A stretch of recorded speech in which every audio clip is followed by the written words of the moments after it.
Bonsoir dames et messieurs, j'espère que vous allez bien. Tout à l'heure, j'ai vu une vidéo d'une dame qui a récupéré Yves Diro par rapport à sa réponse aux chroniqueuses.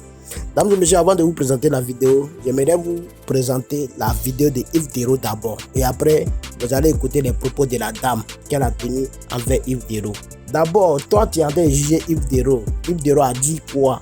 Elle a dit, Yves Diro a dit que la dame, si elle a refusé de se soumettre, c'est à cause de ça là, elle n'est pas encore mariée. Quand on vérifie bien, quand tu regardes la mère de Yves Diro là, elle aussi elle n'a pas bague de mariage sur ses doigts. Donc là, quand elle a parlé de ça là, c'est-à-dire qu'elle-même elle a vécu ça, je ne sais pas comment vous expliquer, elle est la preuve vivante de la chose. Voilà pourquoi elle a déduit automatiquement une réponse à la dame. Mais la dame si là, elle n'a pas vite compris. Dans ce dossier, je vous laisse regarder la vidéo et après on revient. Écoutez. Pour moi, ce mot soumission est à proscrire de notre vocabulaire. Nul n'est soumis. On est soumis à Dieu. Je ne suis soumise à aucun être humain.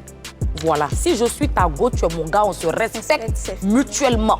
Tu me respectes, je te respecte. Tu me manques de respect, je te manque de respect.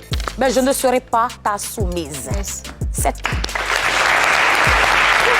Tu as dit tout à l'heure, tu es mon gars, je suis ta go, je te respecte, tu me respectes, mais je ne serai jamais ta soumise.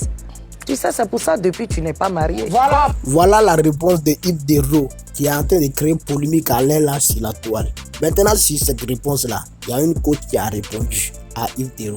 Mesdames et messieurs, écoutons. On m'envoyait des liens de vidéos là. On me dit voilà, c'est l'histoire d'une animatrice qui a remis en fait sa chroniqueuse à sa place. Et on me dit par rapport à ça, quel est le coaching que je peux donner. J'ai essayé de checker pour voir un peu. Et je vais vous dire clairement ce que je pense. La première des choses que je veux vous dire, c'est en fait, c'est bon de chercher l'argent.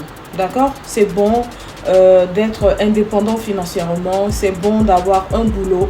C'est bon de travailler à la sueur de son front, c'est bon d'avoir un métier, c'est bon d'aimer son métier, c'est bon d'être passionné de ce qu'on fait. Mais la première règle, lorsque tu rentres dans le monde du travail, c'est de connaître ta valeur. Même si dans ton travail, on te demande d'accomplir une tâche particulière, il faut que tu saches que dans l'accomplissement de la tâche qu'on te demande, il faudrait que le respect soit de mise. Votre dignité ne doit en aucun cas être bradée. Peu importe le montant ou le cachet qu'on vous donne chaque fin de mois, votre dignité ne doit en aucun cas être bradée. Apprenez aux gens à vous respecter, de gré ou de force, que les gens vous respectent. Même dans le pire rôle qu'on vous assigne, apprenez aux gens à vous respecter. C'est hyper important. Dans ce que j'ai vu dans la vidéo, qu'est-ce qui ressort là tout de suite? Je vois deux femmes. Une mariée, une autre qui n'est pas mariée légalement, mais je pense qu'elle a quelqu'un dans sa vie. La première donne sa façon de penser concernant le mariage ou la relation de couple. Et la deuxième rebondit là-dessus en disant des paroles vraiment très déplacées, très méchantes. Comme si en fait c'est elle qui établissait les conditions pour qu'une femme soit mariée ou pas. Il faut bien écouter cette vidéo-là jusqu'à la fin. Après, je pense que c'est une histoire de pique-milieu. C'est-à-dire qu'elle recherche frénétiquement en fait l'approbation de la gente masculine, clairement. D'accord? Donc, il faut bien écouter ce que je vais dire. Ces deux femmes que j'ai vues dans la vidéo, je les aime autant, tout autant. Voilà, parce que chacune d'entre elles a du talent. La chroniqueuse, elle est sur l'échiquier du showbiz. Il y a hyper longtemps, on était encore toute petite là et tout. Et à l'autre aussi, ça fait des années qu'elle est sur l'échiquier et tout et tout et tout. Enfin bref, tout ça pour vous dire que c'est deux personnes que j'aime bien. Mais ce qui s'est passé dans la vidéo, franchement, je trouve que c'est très méchant. La première dit que elle, dans son foyer, l'homme qui lui accorde du respect, elle lui accorde du respect en retour et que elle en fait elle n'a peur que de Dieu. La deuxième qui la réprimande en essayant d'expliquer, mais je sais pas expliquer quoi, parce que ce que l'animatrice dit c'est exactement ce que la chroniqueuse a dit, mais sauf que l'animatrice a utilisé d'autres thèmes. Donc si vous venez, enfin si c'est pour dire les mêmes choses, je ne pense pas que la première phrase qui sortirait de la bouche de l'animatrice aurait été « c'est pour ça que tu n'es pas marié ». Mais non, non, on dit pas ça. Aujourd'hui, tu peux être marié et puis demain, toi, tu es divorcé et l'autre est marié. Vous voyez, c'est pour ça que Dieu qui est en haut là, il y a certaines grâces qu'il n'accorde pas à certaines personnes. Parce qu'il connaît le cœur des gens. Il y a des gens, lorsqu'ils ont quelque chose, automatiquement, ils commencent à mépriser les autres. automatiquement, ils commencent à se dire que eux, ils ont le monopole. Eux, ils méritent et les autres ne méritent pas. Je vais vous dire quelque chose que vous ne savez pas. Quand un homme t'aime là, il s'en fout que tu sois soumise ou pas. Je répète, lorsqu'un homme t'aime là, faut être la fille la plus impolie de ta famille. Lui-même, il va s'arrêter devant toi et puis il va te dire que tu ne me respectes pas. Tu n'es pas soumise. Tu cries sur moi. Tu m'insultes. Mais il ne bougera pas. Est-ce que vous savez que l'amour est au-dessus de tout? L'amour supporte tout. C'est la raison pour laquelle il y a certaines femmes, vous voyez que dans leur foyer là, c'est pas ça. Elles sont pas, c'est-à-dire qu'elles n'ont pas les conditions requises. C'est pas ça. Mais tellement elles aiment là, elles sont là. Depuis la création du monde jusqu'à ce que le monde se termine là, c'est l'amour d'abord. Il y a des hommes là, ils savent que toi là, tu es la plus djebelle des djebelles du quartier. Toi, tu vas t'arrêter à la rue Mercedes ou je ne sais pas où ça là. À cause de toi là, lui là, il pleure. Parce que c'est toi, il veut pas quelqu'un. Et puis il s'abaisse et puis toi, il dit que toi, il veut te marier. Vous connaissez l'amour. L'amour là, c'est très bizarre. C'est l'amour qui te fait manger ton totem. C'est l'amour qui fait que musulman devient chrétien, chrétien devient musulman. C'est l'amour qui fait ça. C'est l'amour qui fait que chez toi à la maison, ce qu'on te disait pas là, tu acceptes que enfant de quelqu'un te dise ça. C'est l'amour qui fait ça. L'amour là ne regarde pas si tu as gros nez, petite taille, gros ventre, quoi. L'amour ne regarde pas ça.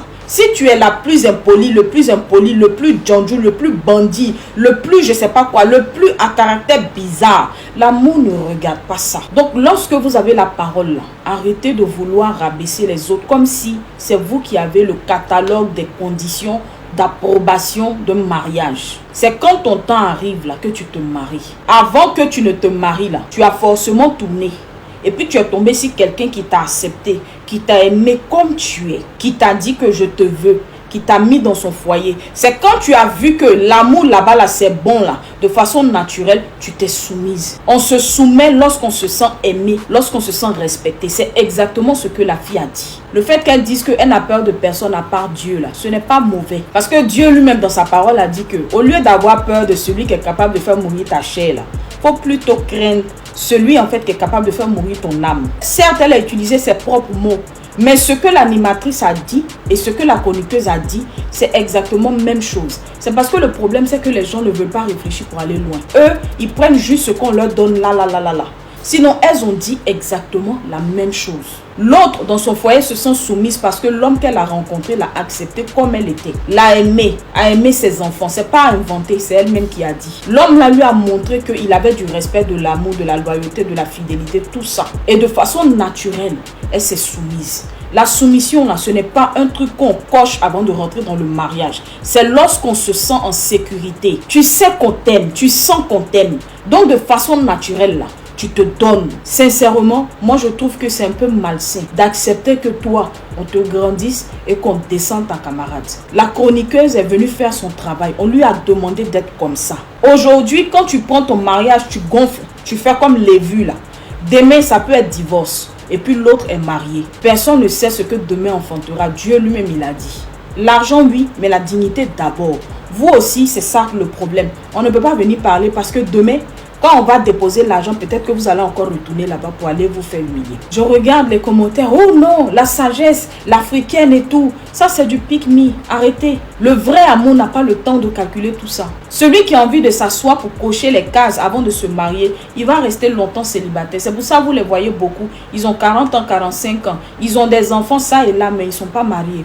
Parce que eux-mêmes, ce sont des hommes qui ne sont pas mariables. Ce sont des hommes très compliqués qui ne sont pas mariables. On en parle.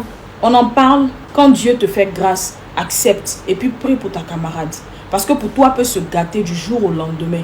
Personne ne sait ce que demain enfantera. C'est la Bible qui dit, hein, tu es marié aujourd'hui et puis demain là, tu n'es plus marié. Et puis celle qui n'était pas mariée, de qui tu te moquais et tu pensais qu'elle n'avait pas le monopole là. Elle est mariée et elle est 3, 4 fois, 10 fois plus heureuse dans son foyer que toi. Parce que déjà, elle n'est pas obligée de faire semblant. Son mari sait exactement comment elle est. Arrêtez vos histoires de pique-me là. Pour chercher l'approbation des gars là, pour qu'ils viennent vous dire que oui, vous êtes des bonnes femmes, vous êtes des bonnes femmes. Pourtant, en réalité, c'est pas vrai. Moi, personnellement, je vous ai dit, moi, je suis quelqu'un, je suis capricieuse. Je suis comme ça. Mon chéri sait, je suis capricieuse, je suis comme ça. Toujours, il dit ça. Bébé gâté, je suis comme ça. Mais il m'aime comme ça. Il veut pas quelqu'un d'autre à part moi. Mon comme ça là, capricieuse, H24 là, il aime ça. Chacun a celui qui est capable de pouvoir l'assumer. Et moi aussi, je le préfère comme ça. Je ne veux pas X, je ne veux pas Y, je ne veux pas Z.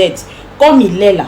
C'est ça qui est bon. C'est la vie qui est comme ça. Donc ne pensez pas qu'il y a des conditions requises. C'est que avant de rentrer dans le mariage, il faut que tu aies. Si tu commences à te conformer à ce qu'on te dit par rapport aux conditions, c'est comme si tu es en train de te dénaturer. À un moment donné, ta vraie nature va sortir. Montre aux gens qui tu es. Celui qui te veut pour ce que tu es là, il va te prendre. Maintenant, arriver devant là-bas, quand tu vas voir qu'il t'aime beaucoup, quand tu vas sentir l'amour, c'est-à-dire qu'il va te montrer comment, c'est-à-dire qu'il t'aime là, toi seul, sans qu'on te dise. Tu vas commencer à te corriger toi seul. Moi-même, étant capricieuse pro max, mon chéri là, il m'a accepté comme ça. Il a déjà vu la manifestation de mon bébé gâté sous toutes ses coutures. Et puis il dit, je veux pas quelqu'un d'autre. C'est ça là que je veux. Pourtant, quelqu'un d'autre va dire non, que tu es trop capricieuse. Tu ne peux pas rentrer dans le mariage. On a vu ici. Petit jeu j'ai fait ici de temps là. Vous avez été beaucoup à dire non que c'est que tu as fini au rang de célibataire. Pourtant, je ne suis pas célibataire.